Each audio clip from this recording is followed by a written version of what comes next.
You clicked on this video for a reason, to find Premiere Pro media cache files on Mac and free up space or fix lag without guessing where Adobe hid them. I got you, so stick with me. I'll show the exact folders, the fastest way to jump there, and how to clear cache safely. First, the quickest way. Open Premiere Pro, go to Premiere Pro to Settings to Media Cache. You'll see the media cache files and media cache database locations listed right there. Click Browse next to each one and Finder will open the exact folder instantly. If you want to jump there manually, open Finder, press Command plus Shift plus G and paste what you see on the screen right now. This folder holds the .cfa and .pek files that Premiere generates for audio waveforms and previews. There's one more folder people miss. Use Command plus Shift plus G again and go to what you see on screen right now. This is where the bulk of cache size usually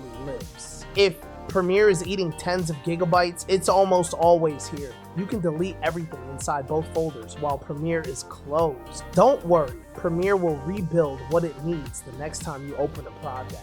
Deleting cache does not delete your footage or projects. Pro tip, if you're constantly running out of space, go back to Media Cache Settings and set it to automatically delete cache files older than a few days. This keeps Premiere fast without manual cleanup. If this video helped you, hit the like and sub. If not, drop a comment about what issue you're trying to fix and I'll point you to the exact file causing it.